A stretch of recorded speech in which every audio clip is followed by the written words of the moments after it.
I have a confession, guys. This is the third time I'm recording this podcast because I was talking about things that I didn't really want to talk about. And I think I was choosing to ignore the topic I've really wanted to shine a light on, which is very vulnerable and open, but I mean, it's on brand, right? And I feel really, really called and excited to now, third time's a charm, right? To talk about this.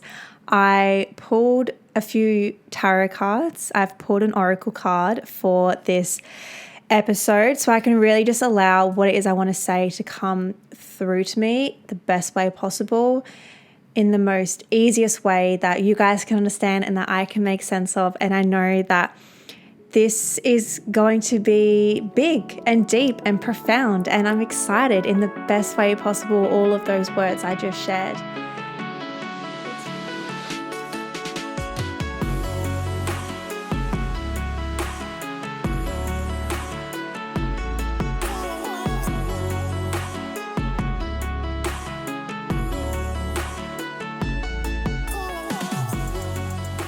It's huge. And this is the topic of self-trust. How many of us don't trust ourselves to take the leap?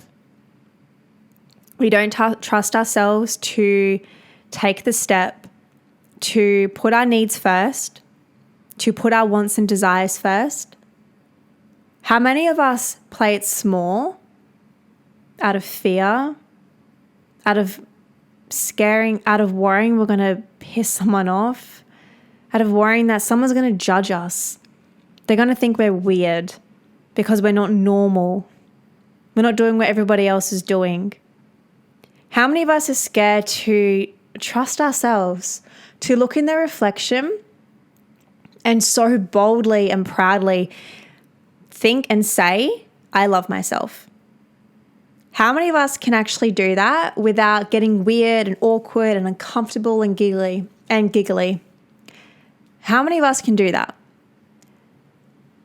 Self-trust is not something you can just listen to one podcast and you're like, sick, I trust myself. It's cultivating, it's embodying, it's integrating. But this is going to be your first step to starting. And so if you've chosen to not click off and stick around to this episode and you're like, yep, I feel this, or maybe you're open to this, or you're just really curious, my heart goes out to you. I'm giving you the biggest hug right now because we are going to go on this journey together. So guys, the oracle card I got, which really speaks to my heart, ironically enough, is all about keeping your heart open. I feel a really strong message for this is trusting all that you have done to get you to where you are right now. Trusting every decision, the good, the bad, the high, the low, has gotten you to where you are right now. And where you are right now is perfect. Where you are right now is precisely where you need to be. Yeah, we want more. We want more money. We want our own house. We want a nicer car. We want the relationship. We want the body. We want the lifestyle. We want to be traveling. We want to be on an island. We want things. Cool. Of course we do. Who doesn't want things? Affirm and trust everything comes to you in due time. This takes strength to embody and to hold, because we live in a world where it's so easy to self-compare.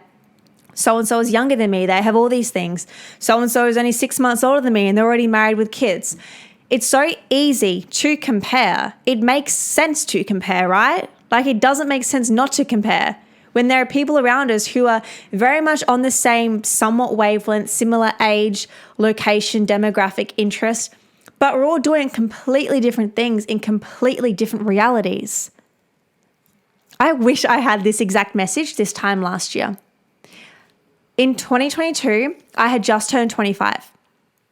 The first 6 months of being 25 were like the hardest 6 months I think I've ever had to go through, because I was constantly faced between taking a leap and trusting myself, opposed to following the norm, following society, following what honestly the majority of my friends were doing. But that did not light my heart on fire. That made me feel dull and trapped and everything I didn't want to feel. And cultivating this strength, which is something that I had been working on, still working on very much now, for a couple years by then. And taking a leap is supposed to be scary. If you don't find it scary, your leap is too small. And this can look like saying yes to yourself, meeting up with someone new, going to an event where you don't know many people, investing in something, enrolling in something, trying something new, trying to be somebody who you want to be, and it feels scary to be that person. That is you taking the leap. And the more you can cultivate this strength within, internally, yeah, you can do it physically as well, but internally, you're going to get to where you want to be in due time. You are on the most divine timeline right now. No matter what you believe in, God, source, the universe, just know that you are exactly where you're supposed to be right now, not further ahead or not further behind. You have not stuffed up anything for yourself. You can never ruin something for you if it's meant for you. Okay? Lock that in. If you are, I have a funny story. If you are, or me, I was talking to this guy online. This was like ages ago. And it was going good. And then we're supposed to catch up the following day. And then something happened, and I'm not going to get into the details, but long story short, he cancelled on me. And I was like, whatever, like I don't care about this. Long story short, we didn't end up seeing each other for whatever reason. And I did not honestly spend more than like 30 seconds being like, damn it, I wish I was seeing him, because I'm like, it wasn't meant for me.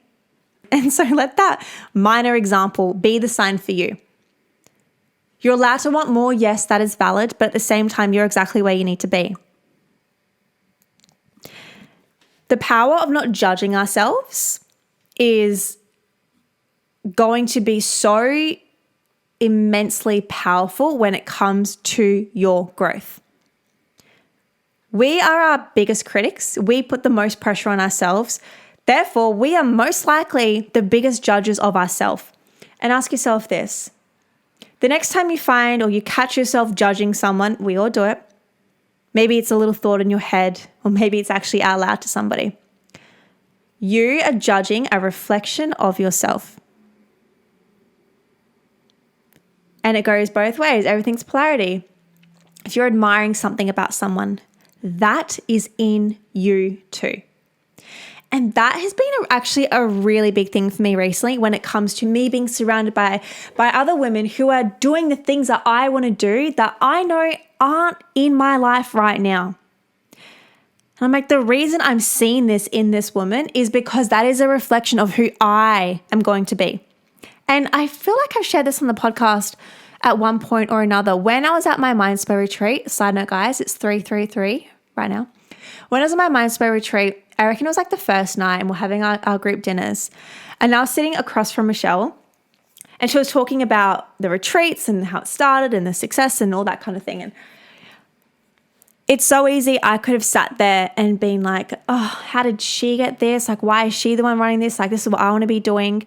But instead, I was like, I'm fucking inspired by this, because that just shows it is incredibly possible for me, because I'm across from it right now. I'm being in that space. I'm listening. I'm absorbing. I'm wanting it as well. And it's going to come in due time, right? But what I'm seeing in her is a reflection of who I am. So next time you're looking at another girl's hair or her clothes or her shoes or her bag and you really like it, you really like her style, her look, her hair, that, my friend, is a reflection of what you like in yourself. And when you can look at it in that light and be like, and hold that in such a regard and know your worth, it's going to literally enable you to glide through life in such a way of worthiness, in self-trust, in knowing that you are whole just as you are, that life is perfect right now. And I'm going to share a story that I didn't think I would share in the podcast, but it feels really right to share because it feels really aligned with this whole messaging. So for quite some time, I have felt so excited and happy with my whole entire life the past 3 years. However, I have been single for a few years and I have loved every single second of it. It served me in every single way, shape, and form. And I know that when I'm 35 and I'll look back from this time in my life, I'll be like, damn, I'm so happy I was single. So the reason I'm sharing this is because although I was feeling these feelings and I'm surrounded by other things and me self-comparing this and that, I had this really strange subconscious, but I guess also conscious feeling / desire that I did want somebody, right? And it's not like I didn't tell anybody because I was like, I'm open to something, right? I'm open to it, but I'm not really actively looking. Like if it happens, it happens. So actually this really supports the oracle card I pulled, which was keeping your heart open. And so I was in a really beautiful place in my life where I was like, I know I can hold the space for somebody. I know my heart is open. I know I've done all the healing I need to do, but I'm not really looking because I'm just so chill and content with where I am right now. Like so chill. And I really reached this new checkpoint of that. And I even had a few friends just be like, oh my gosh, like Isabel, you've been, single for a few years and you're just so secure and so sure of yourself. And I just want to be in that place as well. Like there's no, boy drama or this or that. And I'm like, yeah, I've just cultivated such an energy and such a level of contentness in and around my life where I'm not letting any boy disturb my peace or anything disturb my peace, should I say. It doesn't matter what the gender is. I'm just not letting anyone or anything disturb my peace. And I know my worth and I'm not going to settle. I'm the director. I'm the owner of my own life right now. I mean, always will be. But I really, really embodied it to the root of its core. I feel like I really just enlightened that energy, that spark, if that makes any sense. I really hope it does. And so coming back to what I was saying, I was having a conversation with a close friend only maybe a month ago as I'm recording this. And I told her, I'm like, I feel like I do want somebody though, but I know we need to have that piece of surrendering. And surrendering is so easy to tell people to do, and we're the ones who have to do the surrendering. She's like, Belle, just surrender. I'm like, yeah, but how do you do that? I was getting mad. I'm like, but how do you actually surrender? It's easy to tell people to do it. But until we need to do the thing, it's challenging. And it's interesting because when we want something, when we are so badly desiring something, manifesting something, you need to let that go because you are not allowing the space for it to breathe. You are holding on to it so tightly that it is just stuck in a grasp in the palm of your hands. You need to release, let it go, trust it's going to come back to you, but let the damn thing go. Let the desire go, the manifestation, the wish, the hope, the desire.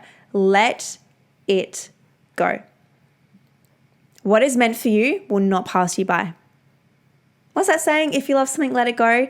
Give love to your manifestations and let the damn thing go.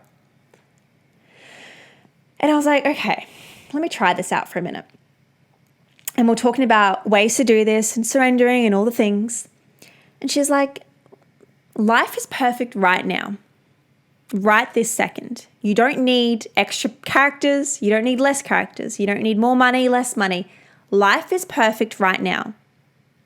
And for so long, I resented and also actively chose to not use the word perfect because we see don't strive for perfectionism, perfect doesn't exist, it's just procrastination, all the things. And I know I'm not a perfectionist, but I still just wanted to bypass using the word perfect. So I was like, okay, let me give this a shot. Let me try. And so I started affirming my life was perfect. And it felt ridiculous to say. It felt funny. It felt like I was a bit of a fraud. I'm like, but is it though? Perfect just feels a bit weird to say.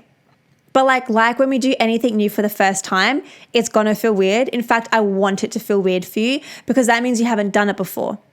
If it feels normal, the very first few times you do something new, maybe it's not stretchy enough for you. you use your own discernment to differentiate that concept. So I was like, okay, this feels weird, but I'm going to keep on going. A few days passed. I was like, life is perfect. Life is perfect. And I really started to believe it. I really started to embody how perfect my life was. And I truly believe allowing yourself to go into a space of deep reflection, of solo time, of really becoming not only your best friend, but falling madly in love with yourself is something that is so powerful and strong and profound in such a way where nobody can take that from you. It doesn't matter who comes and goes, what breakup, what relationship, what friendship, what job, what opportunity comes into your life. When you have cultivated that from within, like from within your heart, from within your soul, nobody can take that away from you. And so being your best friend, falling in love with yourself is the most important thing. It's the most important relationship you are ever going to cultivate. Trusting yourself to go all in, to have that strength, to take that leap, to say yes to yourself. How much do you believe you can do the things you want to do? Measure it now on a scale. 1, 2, or 3. 3, without a doubt, go all in. You know it's going to happen in due time, but you know it's going to happen. 2, you're iffy, you're R-ing, 1 foot in, 1 foot out. You want to commit, but you don't want to commit. You're thinking of excuses. Oh, later when I get more money, when this happens, anything else. Insert any other excuse under the sun. Or 1. It's a cold, hard no. You do not believe in yourself. You do not trust yourself. You do not think you can have the thing. You do not think you deserve to have the thing. No matter where you are at on this scale, here's my advice. Approach it with curiosity. Get curious. Why did I rank myself this? And then secondly, approach it with compassion. Please do not be hard on yourself. If you are at 1 and you want to be at 3, if you're at 2 and you want to be at 3, do not be hard on yourself. Do not think less of yourself for not being where you want to be. Awareness, I believe, is honestly 95%. Once we are aware, we are then going to gravitate towards the resources, either consciously or subconsciously, to change that reality. Because somebody who is aware, most likely, more times than not, wants to change that. You're not going to be aware and then actively choose to stay stuck. If you are not listening to this podcast. People who want to be aware, they are aware, and they want to change are listening to this podcast and listening to other podcasts similar to this and reading the books and doing the things. So you're 95% done because you've already brought awareness to this. And this awareness comes from being in this deep solitude time that serves you in such a beautiful way. I think that's so powerful. And I know I said I know 10 years from now, I'm going to look back at where my life has been the past few years and just be so overflowed with gratitude that I had that time for myself and myself only. Because that is what I learned about myself in that time, I feel would not have been possible if I was sharing my life and building it with somebody else. So allow yourself to be selfish in that regard and get to a point in your life where you are just so damn chill and content with where you are. And you're not fixating on somebody or something happening. And you're really enabled and you're really allowed to just embody where you are. It's the whole purpose and messaging of what I'm saying right now. Because what's going to come from doing this is this beautiful, beautiful new beginning. A beautiful new beginning that you no doubt have secretly or publicly been wishing and longing for. A new beginning that is abundant to you in whatever that looks like for you. Maybe it's abundant to you in finances. Maybe it's abundant to you in your mindset, in your health, in your wellness, in your habits, in your routines, whatever that is for you. But it's some kind of beautiful, tangible new beginning.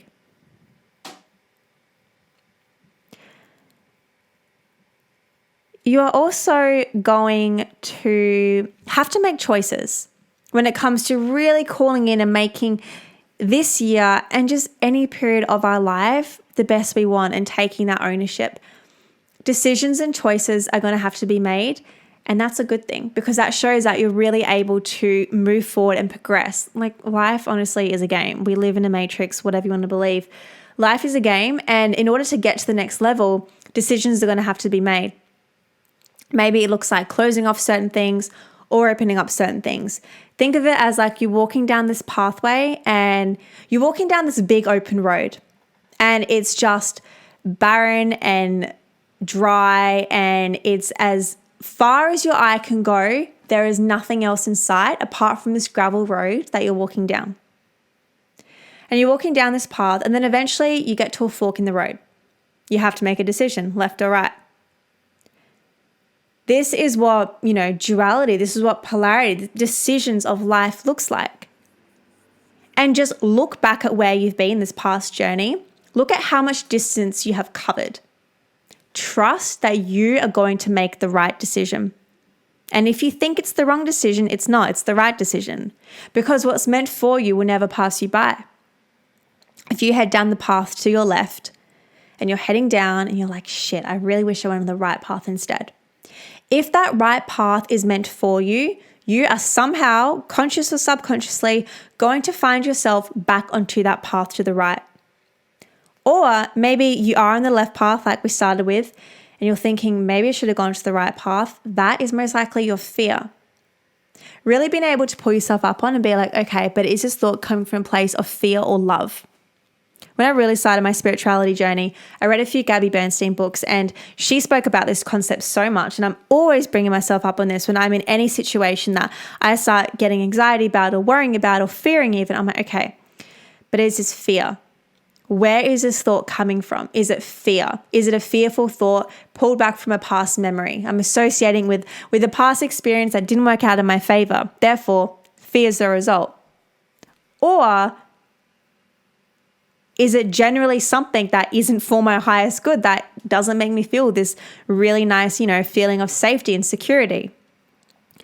Where is it coming from? When we're thinking about logic versus intuition, intuition is in your heart space. It's how we feel, okay? It's not what we think. And start to catch yourself, start to pull yourself up on this. Are you saying, I think, insert your answer, or I feel, insert your answer? It's right there. It's literally given to you. Like, connecting to your intuition, your higher self, it's not a secret. It's not something only a small handful of people are able to tap into. I have been strengthening this connection since 2020, and it's so strong, and it's just getting stronger, which is so much fun. I love it because I'm really paying attention to the signs around me. Like, the signs are everywhere. It's just up to us to open our eyes and to see them. And so ask yourself, when you're talking to somebody about someone or something, are you saying, I think? Or are you saying, I feel? Because that is a direct reflection. That is showing the direct correlation between logic, your mind, or intuition, your heart space. How does someone or something make you feel internally? Is it safe and secure? Think about, actually, I don't know if many people know this, but Maslow's hierarchy of needs. I remember learning about this in psychology in high school, I'm pretty sure. Actually, I reckon I learned about it in one of my marketing courses as well. And the bottom need is safety and security. We need to feel that sense, both physically, both tangible and intangible. How does somebody make us feel? Do they make us feel on edge and nervous and be like, oh my God, they're so unpredictable. They're so unpredictable in such an unsafe way. That, my friend, that person does not make you feel secure. Or is it reliable in a way where it's consistent? It's a fine line, really, between being this magnetic, exciting energy that isn't always just mundane and stuck in, the rotations of life, but also creating this safe space for people. That is the key. That is how you're really going to, exert yourself in the best way possible, stand your ground in such a really beautiful way, and just be this beacon of light, be this magnet, be this lighthouse for people. And that's all the result of you standing in your power. You don't need to go out into the world and find more things to do and, enrich your mindset even more and be like, oh, when I finally learn this thing, when I finally have this thing, then I'll be that person. That's a scarcity mindset. That's you're looking for these things. What do you already have within you? How can you already pull apart what you have inside of here and allow that to project into your physical world? The example I've shared of, seeing what you see in other people is a direct reflection of who you are in here. If you want to attract somebody, if you want to attract a partner into your life, a boyfriend, a girlfriend, you need to embody those things that you want. If you want somebody who is open and vulnerable, you need to be that person. If you want somebody who is fit and healthy, you need to be that person. If you want somebody with a good soul, a good heart, and says nice things, you know the answer. You need to be that person. And allow things to come in due time. That's why so many of us don't get the things we want, because we're impatient, we rush things, and we give up. We give up on faith and give up on hope. But when we can just really be so anchored into that, and we can know in due time that success, that relationship, that fulfillment, that achievement is going to come through, it's like you can let it go. You're like, cool. Think about like when you're ordering something online. You add to cart, you put your card details in, you click buy, you get the verification email, sweet. Maybe it takes 7 days, maybe you know that. Maybe shipping's delayed and maybe you don't get told that. You know you've placed the order. Therefore, you're not going to go back online and place the exact same order again when you know you've placed the order. So use this exact framework when it comes to your manifestations. You know you've set these manifestations. If you think you need to reset them, you're not trusting yourself. Ask yourself, wait a minute. I did set this. Why do I think I need to reset it again? Why do I think I need to resend it again? The universe heard you. It's doing its thing. It's asking you to trust. And yeah, we can repeat our affirmations, our manifestations, rewrite them out. I'm all for doing that as well. But just ask yourself, what intent is this coming from? Is this coming from like scarcity? Oh, I need to do this thing. Like I need to tick it off my to-do list, write my affirmations out. Are you doing it just to do it? Or are you doing it to embody it and to be it? Like this actually came to my attention recently. I have been consistently meditating since 2019. And I do it for how it makes me feel, right? And I know that if I ever wake up one day and think I need to do it just to do it, I don't do it. Because why am I doing it? I'm doing it to tick it off a box. What's the purpose of that? Do things where it feels like something you want to be doing. I think it's interesting, like when it comes to health and wellness, for example, living this nourishing, healthy life. We go to the gym, we drink our 2 liters of water, we eat our healthy food, our nourishing food, we, do yoga, Pilates, we swim, we go for bike rides, we go for runs, we do the things, we're taking the supplements. Okay, are you doing the things just so you can say I've done the things? Or do you do those things because they're rituals, they're habits, they're routines, they give you something more than this fulfillment, like tick, gym's done for the day, meditation's done for the day, journaling done for the day, I've done my things. I think that's interesting. Like I've really started to play with that concept more and more. Like, why am I doing these things? And I really think it helps with taking the pressure off. Being like, well, I can have a fantastic day both with starting my day with meditating and also not starting my day with meditating. I can have a fantastic day by going to the gym and also not going to the gym. I can have a fantastic day by feeling my best, looking my best, having freshly washed hair, nice outfit on. Then also a great day, fantastic day by being in my pajamas, not having showered for that day yet, and having my hair in a mess. So why are you doing those things? Because when we can anchor in, this comes back to the ownership piece, like we're all coming back full circle here. It's like you're being this director of your life in such a way where you're not allowing these external, not only like external validation, but external habits and rituals and routines to dictate the longevity of your life, essentially. And so I feel like that's a really nice place to end this episode here. I hope you enjoyed. Let me know what stuck out to you the most. I've actually been speaking to a few of you guys on DM saying that you're loving all of the episodes on feminine energy and harnessing and ownership, and honestly, on reflection, a lot of the stuff I mentioned in this episode. So always feel welcome and feel free to jump into my DMs. I'm at Isabel Prestia. Jump in, let us know what you're loving. It means so much to me. I can really tailor my episodes to suit you as well. And I would appreciate so much to please leave a 5-star rating and review on whichever podcast app you listen to. That way, the messaging of Start Somewhere, our podcast, can reach even more women just like yourself. And it's all about cultivating that group of community, those like-minded people, because, it's all about collaborating over competing. I think that's, everything we should always be striving towards. And the more we can surround ourselves with those people, both in real life, online, and also energetically, just know that you're listening to this podcast and there are thousands of other women just like yourself also listening to this podcast. Just really sit in that energy, really sit in that energetic pace. We're all sharing that energy, that momentum together. And I don't take that lightly. I adore this platform that I've created and that you guys have helped me build upon. If I didn't have your support, then Start Somewhere would still not be kicking on over 3 years later. So I have so much love for yourself, for listening to this podcast, for always supporting it. And I would appreciate it so much if you could please leave us a rating and review on the podcast app you choose to listen to. I'll see you guys in our next episode. Bye.